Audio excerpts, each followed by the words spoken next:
Mengerti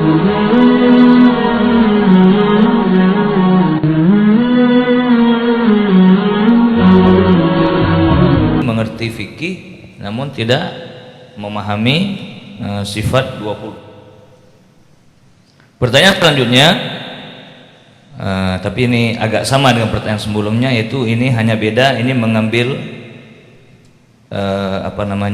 uang di bank syariah, pinjaman di bank syariah. Barangkali kita ingin tahu juga, menurut pandangan Abu, apakah bank-bank syariah yang beroperasi di Aceh sudah benar-benar syariah? Barangkali itu, barangkali Abu yang inti pertanyaannya, ataupun memang hanya label syariah saja tapi masih bercampur dengan nilai-nilai konvensional. Nah, barangkali menurut penelitian Abu bagaimana? Kemudian selanjutnya, apakah kafir Hindu, Buddha, Kristen, Katolik, Protestan termasuk kafir zimmi atau kafir harbi? Apa hal yang mendasar yang membedakan antara kafir harbi dan kafir zimmi?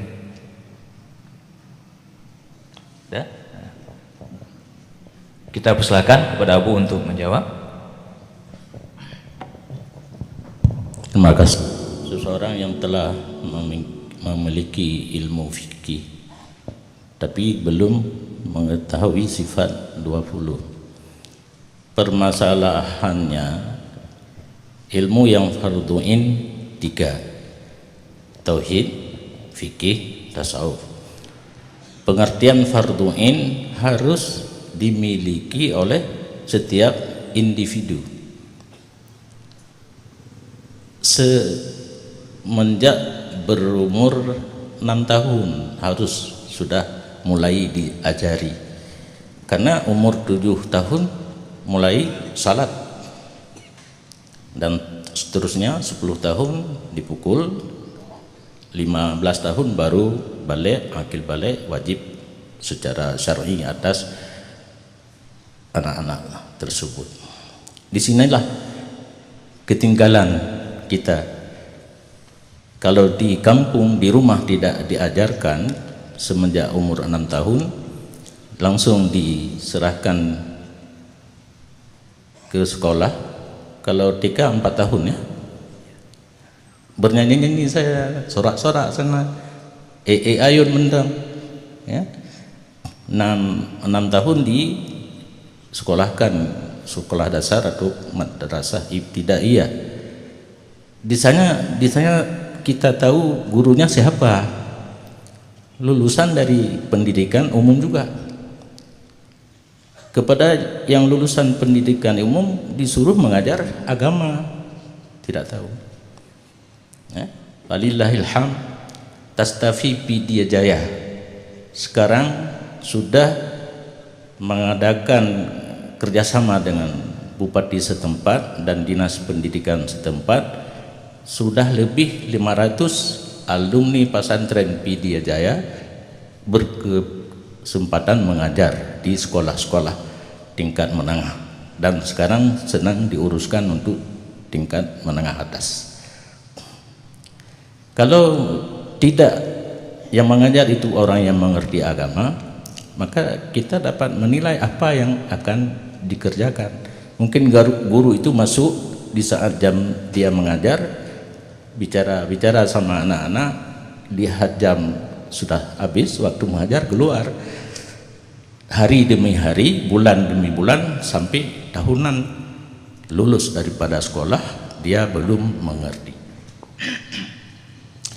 Kemudian masalah sifat 20 itu untuk pemula, untuk orang yang permulaan kita ajari tauhid, tidak mesti sifat 20. Yang penting keputusan di dalam hatinya telah mengiktikadnya adalah adanya Allah Subhanahu wa ta'ala, walaupun secara taklid, kalau diistilahkan dalam kitab, ikut apa yang ibunya katakan atau ayahnya katakan, belum perlu kepada dalil.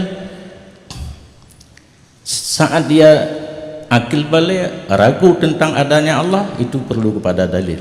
Di saat datangnya syubhat, itikat aliran yang sesat, perlu kepada jawaban, itu perlu ditingkatkan. Karena tauhid itu bukan tingkat yang menengah dan tingkat tinggi yang harus diajarkan. Yang penting dalam hatinya sudah ada satu keputusan, Allah itu ada, Nabi kita benar, dan rukun iman yang 6. Karena di dalam kitab dinyatakan tauhid itu ibarat tanah bagi seorang yang bertani. Tidak mungkin bercocok tanam apabila tidak ada tanah. Fikih ibarat tanaman, ada tanah tidak ada tanaman, gersang tidak ada manfaat. Tasawuf adalah ibarat pagar. Jadi harus ketiga-tiganya, tanah, tanaman, dan pagar. Ya, demikian. Kemudian tentang bank syariah kembali, ini kalau ditanya sama kami bagaimana pelaksanaan bank syariah, sudah syariah 100%, jawabannya tentu belum. Mereka sedang berusaha meminta petunjuk dan bimbingan supaya bersyariat 100%. Ketimbang kita dengan bank konvensional yang jelas-jelas masih riba, baiklah kita coba berurusan dengan bank syariah. Tentang kafir, zimmi dan harbi, definisi kafir harbi, dia menetap di negaranya sendiri. Wajib kita tiap tahun mengadakan gerak untuk berperang, fardu kifayah. Kalau tidak ada yang menggerakkan peperangan terhadap kafir harbi, dosa semuanya umat Islam. Kafir dhimmi ini kalau peraturan negara kita belum tahu persis juga, karena itu ada suatu perjanjian. Orang kafir menetap di negara Islam dengan ada satu perjanjian, dia tunduk dan patuh kepada hukum Islam, kecuali yang khususiat mereka seperti minum khamar, itu bisa mereka minum tapi harus sembunyi-sembunyi. Tetapi zina, mencuri, merampok, itu kena hukum Islam apabila mereka melanggar. Sekarang kembali kepada negara kita, tentu tidak demikian, cuma masuk WNI kan, dari WNA masuk WNI, penerapan hukum tidak ada. Kami di Hidayah sulit juga untuk menentukan sekarang di negara kita mana yang zimmi. Ya, demikian. Barangkali ini Abu ada izin sedikit tambahan, Abu. Sekarang ini di negara kita juga banyak kita lihat kelompok-kelompok non muslim yang terus-terusan menghina orang Islam, baik di media sosial dan sebagainya. Apakah bisa dikategorikan kepada harbi ataupun masih tetap zimmi? Tapi bagaimana kita mensikapi fenomena yang terjadi sekarang ini?